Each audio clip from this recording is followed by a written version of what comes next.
Hey there, gang. Time for another grading video, and this time out, something a little different. We're going to be grading some Mexican comic books. Assuming I don't butcher the name here, El Sorprendente Hombre Arana. So, Mexican Spider-Man. Well, like I said, a little different. So if you like comic books, stick around. We're going to have some fun.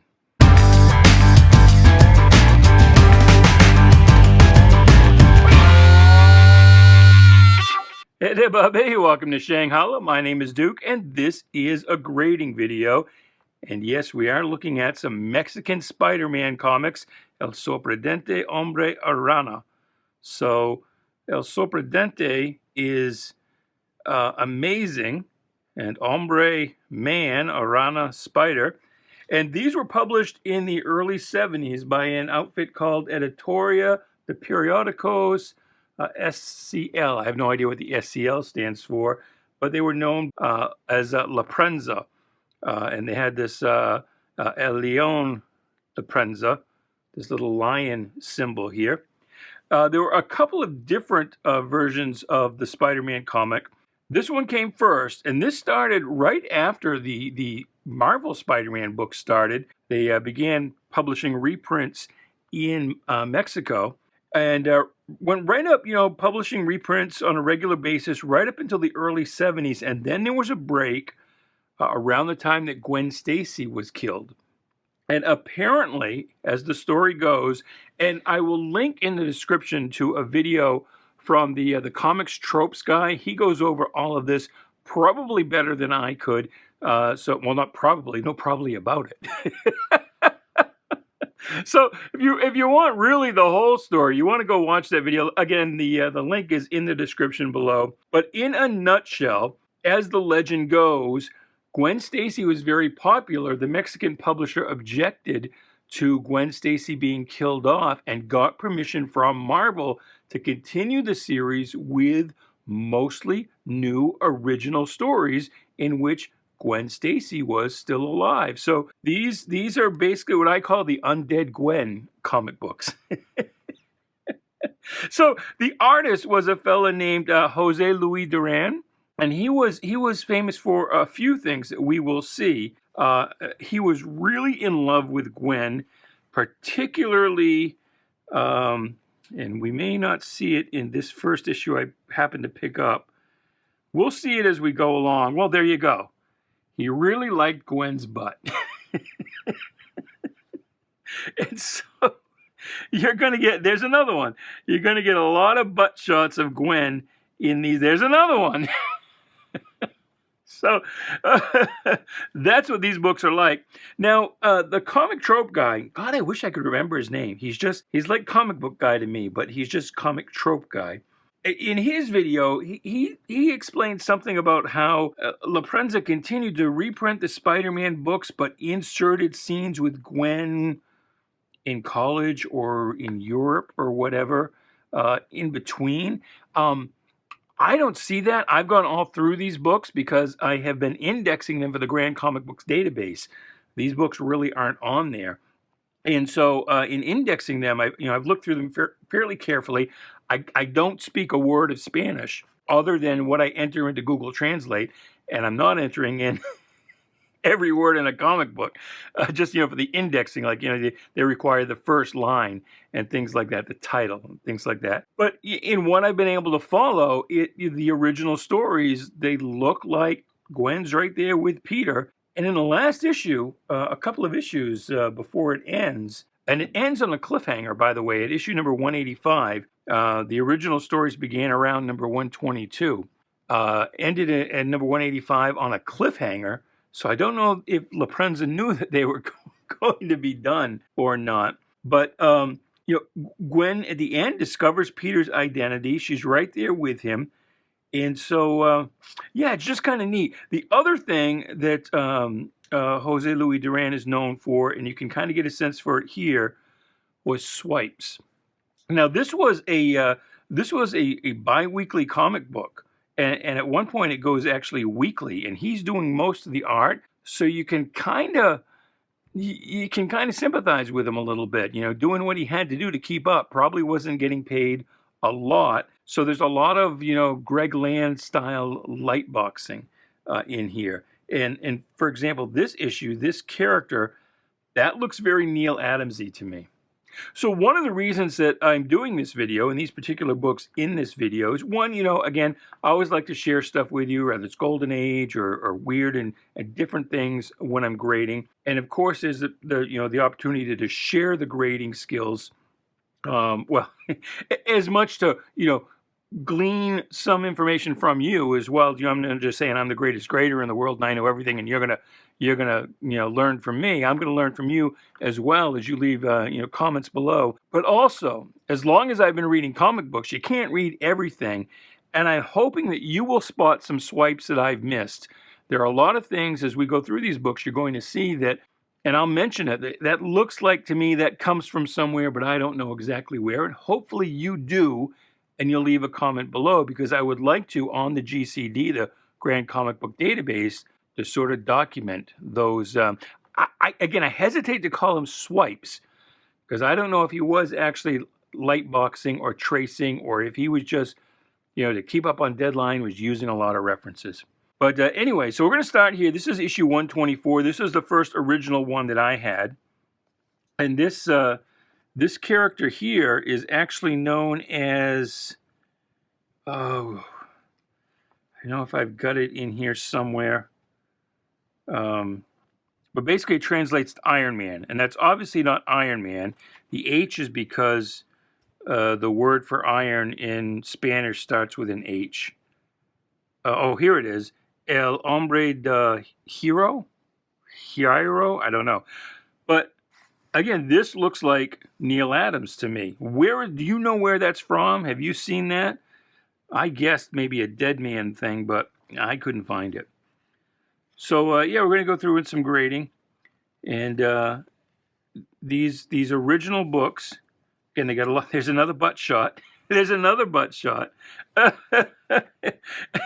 He was just absolutely in love with Gwen's butt.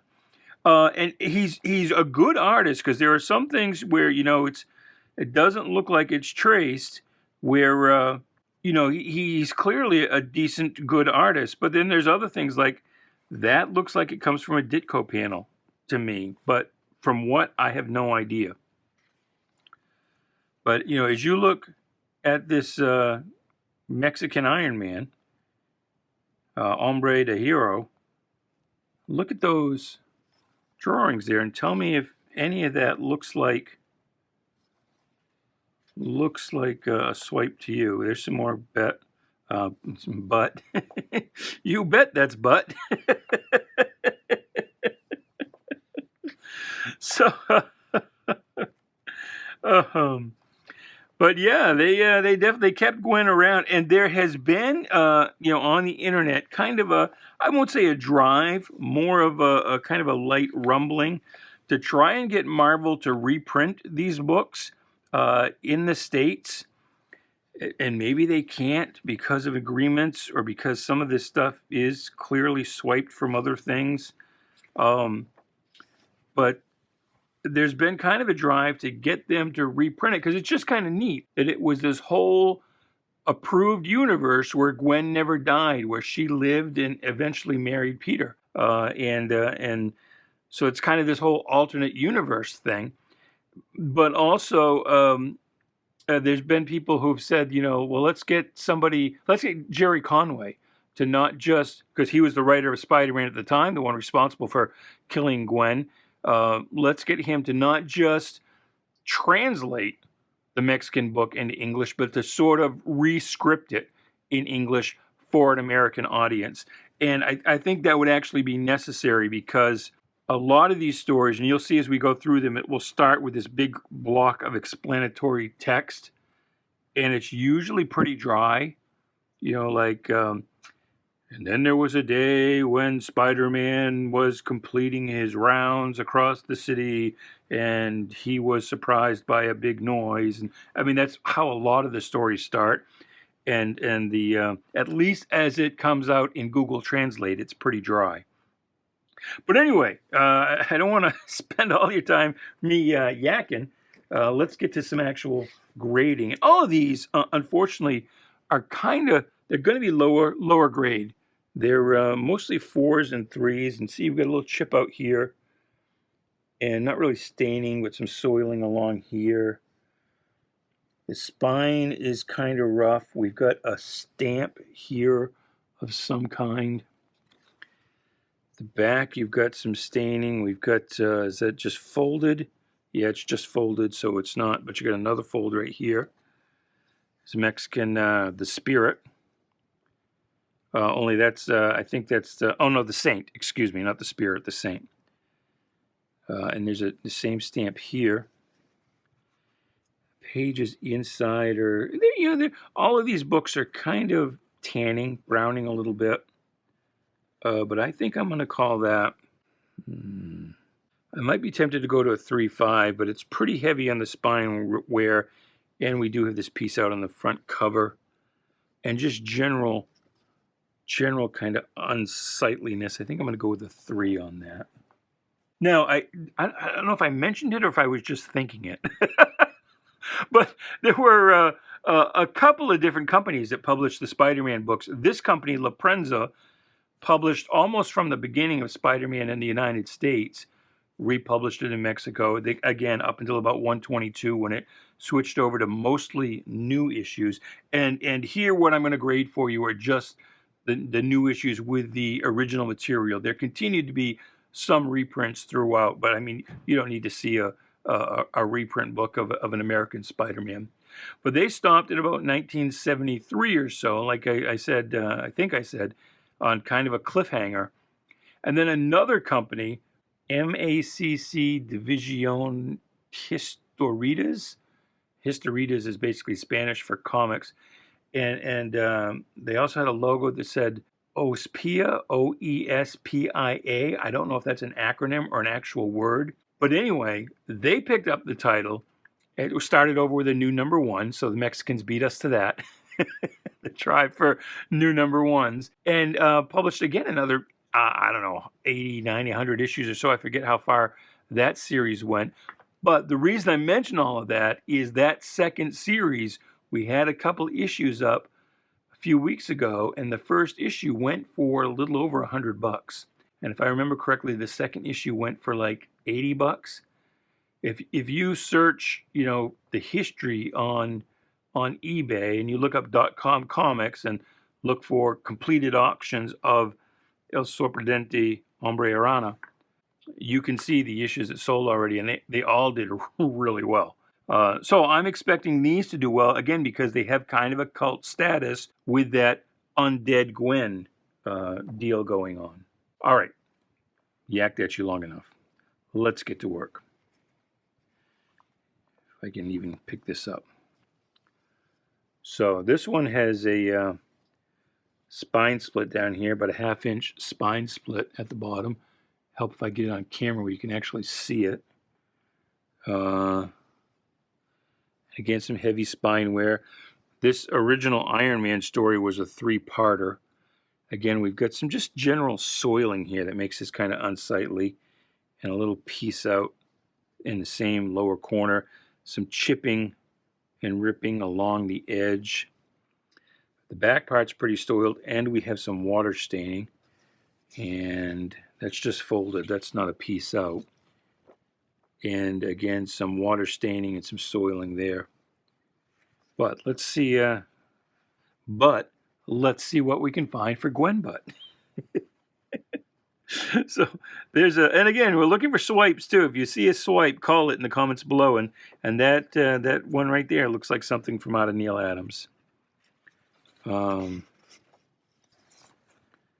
the other thing too is they tended to have, apart from the occasional villain, kind of run-of-the-mill gangster type villains.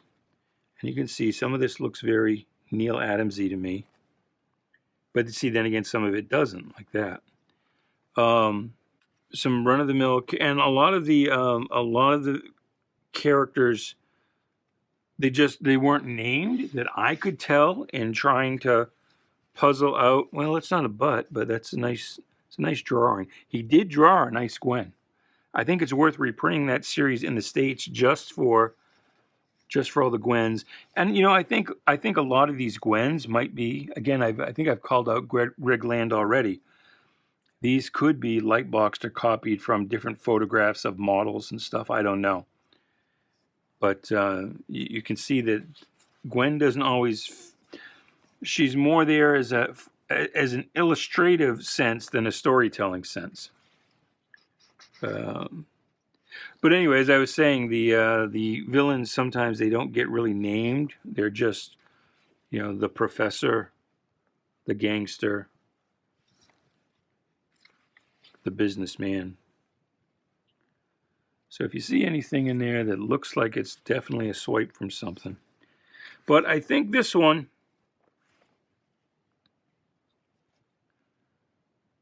I'm going to go down to a 2-1. I'm going to call that a 2.0. 2.0, just because of the general soiling and the water staining as well, and some chunks being out. All right, so what is this? 128. And so this one, it does look like that Gwen and Peter are getting married. But as I, again, quote unquote, read the pictures, I think it's a dream sequence, because they certainly don't seem married in later stories. So I get a sense that it's some sort of dream sequence. And Aunt May is in a bed through a lot of this. And I believe this is still Norman, because, of course, he hasn't died because Gwen hasn't died. And so we have Harry in here, I believe. But this particular goblin is Norman.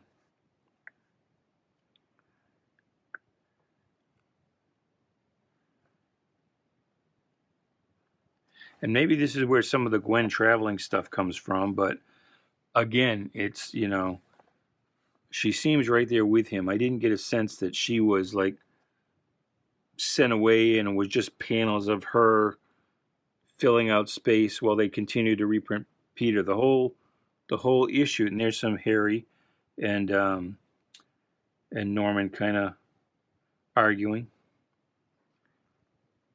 Yeah, the whole issue is, that looks kind of like some Russ Manning right here, to my eye. My eye, I spy with my eye. So, let's see. So this one, we're going to fold here. Some staining around the staple, but it's not rust. This generally looks okay. We got some abrasion here on the spine. Some wrinkling here. A lot of color flaking on the back. If it wasn't for this, I probably would be inclined to go to a 4-5, or maybe even pushing it a 5. But you can see that this blue on the back here is all cracking up. So I think a 4 is the best I can do. Pages inside look okay again. And I know these are complete because I've gone through them already. So I know that there's no missing pages in any of these books. So normally you see me counting pages and checking centerfolds. You won't see me doing that in this video because I've already gone through all of these books for that indexing that I mentioned. And so I know all of these books are complete. None of them are missing pages. I just need to do a kind of a final assessment for the grade. And so I gave that one a 4. And really, I probably should go down. I'm going to go down to a 3.5 on that one, actually. And again, it's just because of just all of that cracking, that color cracking and soiling. Just a little too much for me to comfortably call it a 4. So, 3.5. 3.5, and maybe somebody will be excited.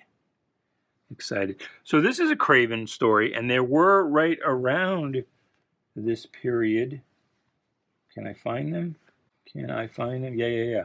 There were some, Marvel books reprinted that had Craven, and I think that was a 3-part storyline with Craven in it.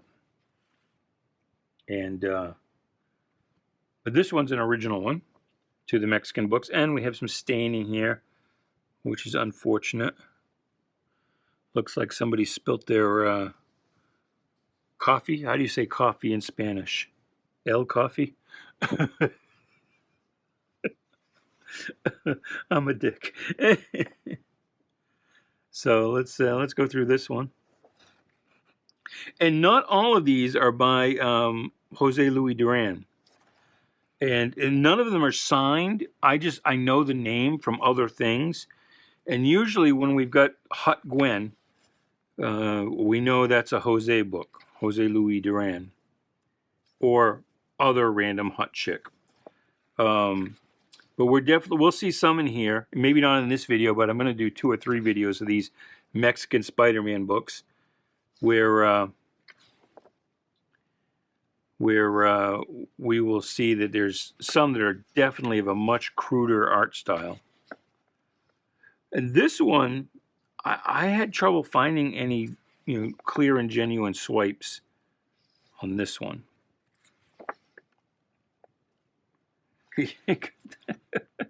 What's the meme? The Spider-Man's pointing at each other. And this is actually Craven in the Spider-Man costume, by the way. So, I think this one I'm going to go to a 3.5. Now, this is one that, as far as the condition, the tearing, the stressing, the ripping, of which there's relatively little, this could easily be a 5 or even a 5.5. But because of this staining, which again looks like some kind of liquid that was spilled on here, not enough to cause any water damage, or even a more traditional water stain, but just general gookiness. I think I'm going to go down to a 4. Yeah, 4. I could go to 3.5, but I think because there aren't really any rips, I'm going to stick it at a 4. This one, that's 135, so I got to do a few here off camera. Oh, and just this one is one that was reprinted. This is issue 134, and Doctor Strange in the Spanish books is Dr. Centella, but that would not translate in Google Translate, so I can't tell you what Centella means in Spanish. Does it mean strange? Does it mean something else? But it would not translate. All right, now issue 135 is, after a couple of reprint issues, we come back to an original one. And this Spider-Man looks very Ditko to me. The Electro, maybe not so much. We've got a spine roll here, so that's unfortunate. Well, let's see what we've got inside. We've got, again, some more Gwen Butt with some zip tone here on the legs. But, and they wrote themselves more than once. They wrote themselves into the story. They don't name themselves that I can tell. But they do this trope a couple of times where it's, them, it starts out with them creating the book. But in her underwear butt. Some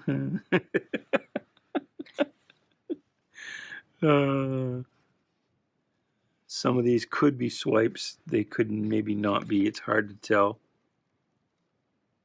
I mean, that's a panel that looks like it's... some of these look like they're based clearly on something, and then some just aren't.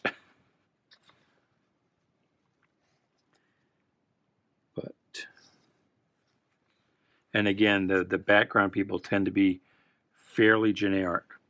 And you will get often, just a scene, a reaction from the crowd scene.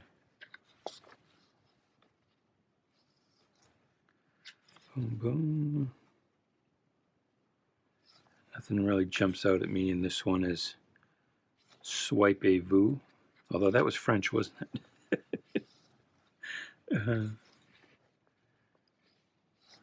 And the lettering in most of them is mechanical, and is much like the EC books and some of the Gold Key books.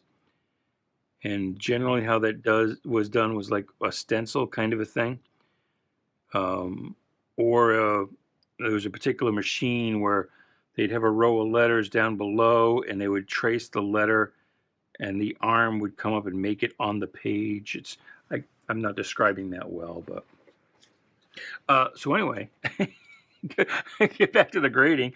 I got busy with other stuff. um, um, I think that one's going to be a 4 as well, mostly because of that spine roll. Not for the spine roll, we could get up to a 4, 5, or maybe even a 5. But with the spine roll, we cannot. We cannot. Now, 136. Now, in this one, Kingpin is running for governor. Vote Gubernata.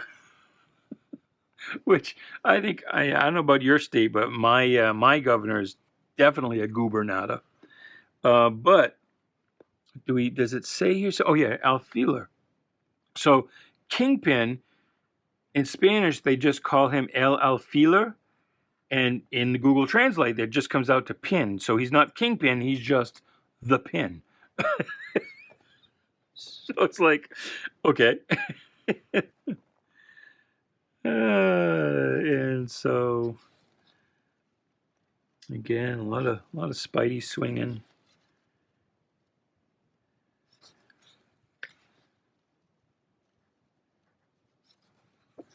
And they did this a lot. Readers sent in drawings, and they printed them, sometimes with the reader's photo.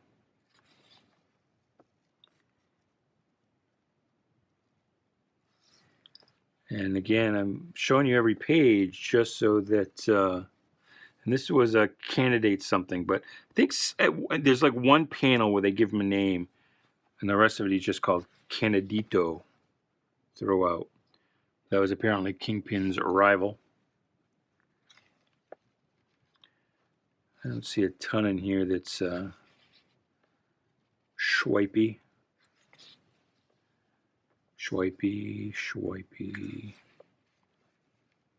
But you may spot some stuff. But all right, let's get to the grading. I think this one, again, we got some heavy spine wear. You know, a lot of abrasion here. We got what amounts to kind of a subscription crease. It doesn't seem to go all the way. Somebody's written a number on here, and there's some interior panels where they wrote numbers too. See, there's 2. And we're browning up on the inside. Some of these are pretty good. Some of them are fairly brownish. So I think we're going to go with a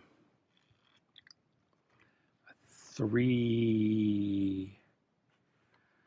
I want to go down to a 3. Maybe I do, or maybe I don't.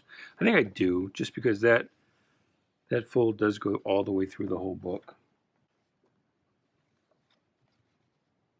This is an original character. This is the only villain in here that I noticed that came back twice. And her name is Satanica. You can see the Satanica is made out in her hair here. And this is an example, this happened a lot of times, where the character would be depicted one way on the cover and differently inside. So and this is partly what makes me think, this is a swipe from something. That's the Spider-Man you see in a lot of the house art, the promotional art and merchandising. I think that Spider-Man was on a cup, a 7-Eleven cup. But you can see here that she looks, well, and the costume's a little different on the inside. We got some browning on the inside covers.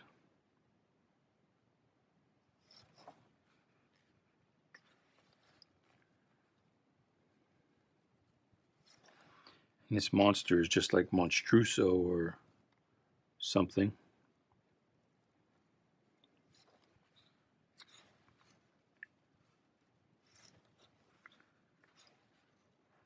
Here she shows up. She's got a cape, a little bit of a different costume.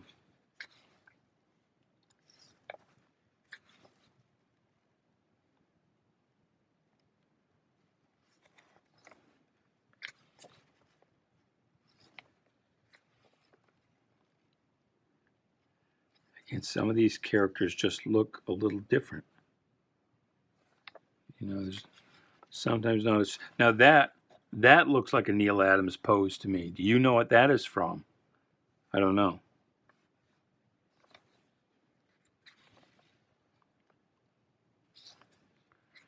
But anyway, she loses, as bad guys always must. I think this one,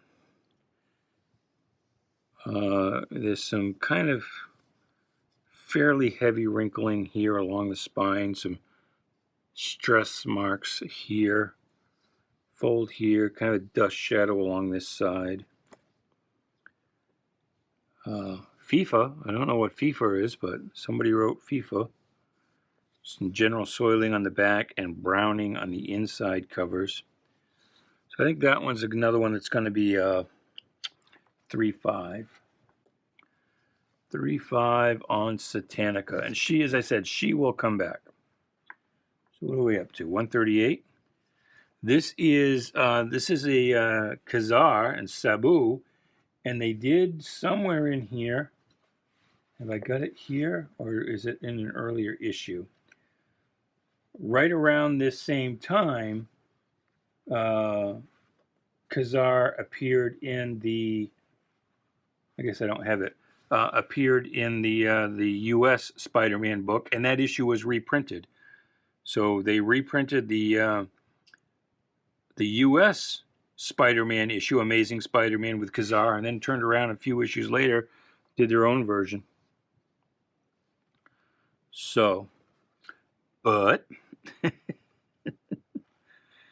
and I kind of like some of the costumes she wears too. There's some J. Jonah. It's got a kind of a Ditko look to it, doesn't it? Doo-doo. And this Khazar looks much different. He's not really on model at all. And here you can see. And it just looks like a different art style. This Khazar stuff looks different. It looks like a different inking style.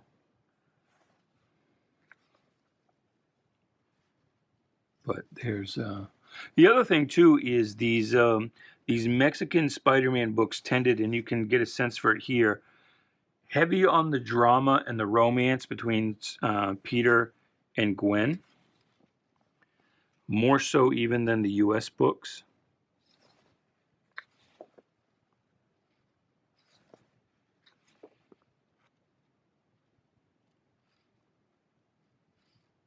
And again, it just looks different. You know, like this looks like a completely different kind of character than up here. So I think this was drawn from something. It's new. It's new. And they kiss and make up. Boom, boom. So this one, we've got some rip here along the top. Little tiny piece out there and some folding.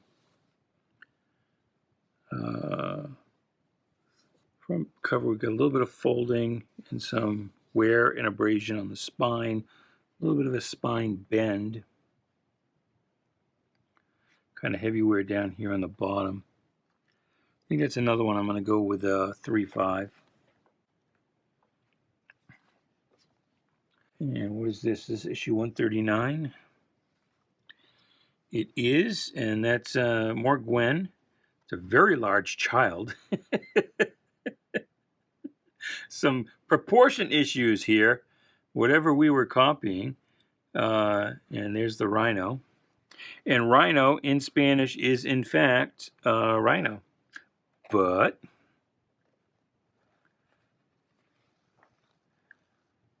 so, and I don't know.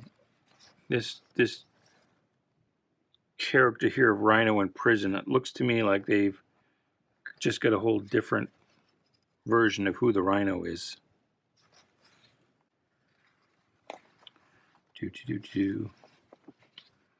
Try not to miss, don't want to miss any butt shots. Ta-da,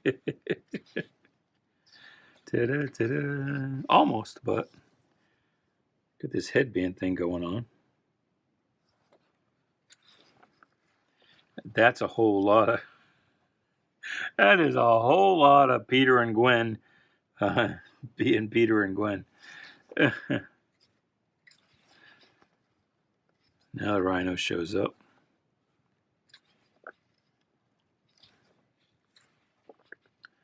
Do-do-do-do-do.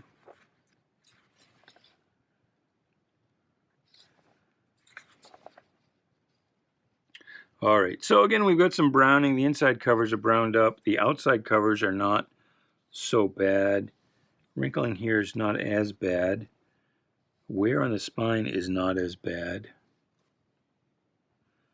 This one I'm actually going to go to a 5. I'm going to go to a 5 on that one.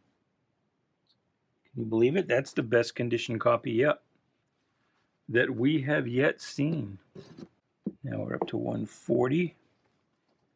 That's 146, so I have to grade these other ones first.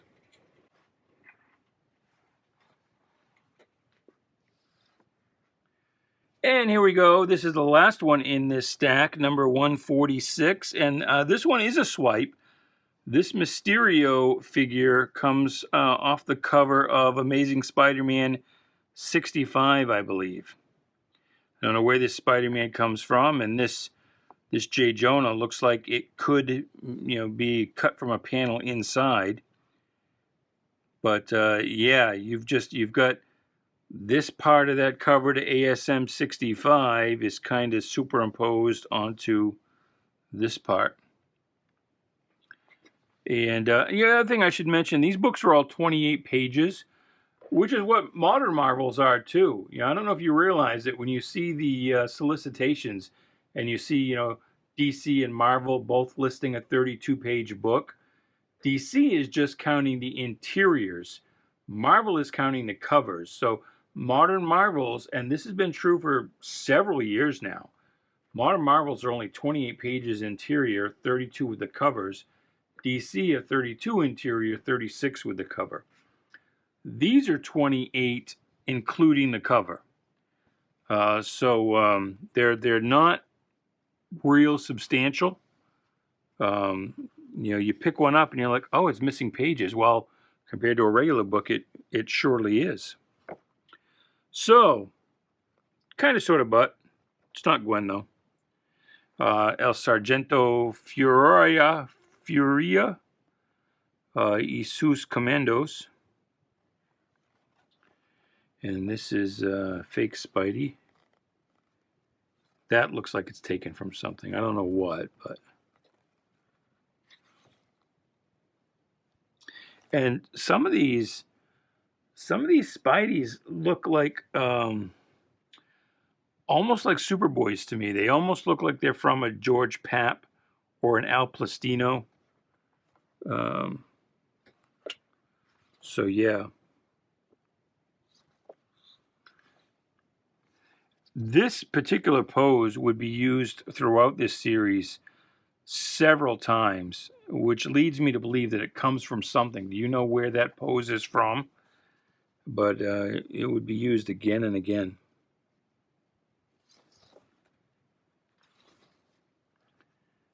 There's Mysterio.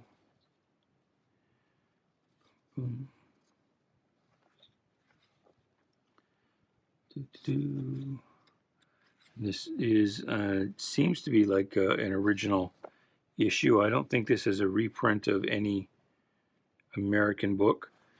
I like how they color the Spidey soles. The bottom of his boots are blue.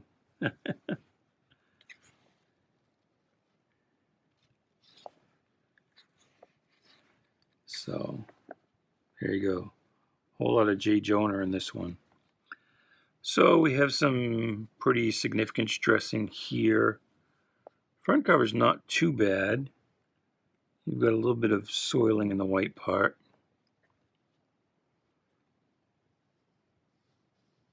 And on the back as well, and a big fold. That fold kind of goes through the whole book. So it looks like this got rolled and stuck in somebody's pocket. I'm gonna go with a 4.0 on that. So anyway, that's it. I hope you enjoyed that. Please do like, share, subscribe, comment, especially If you spotted any swipes, let me know. Leave a comment down below. And since we looked at Spider-Man, we will use a stiff arm, stiff leg Spider-Man to say goodbye. And until the next video when we go over some more of these Mexican Spider-Man books, goodbye, good luck, and please be good to each other.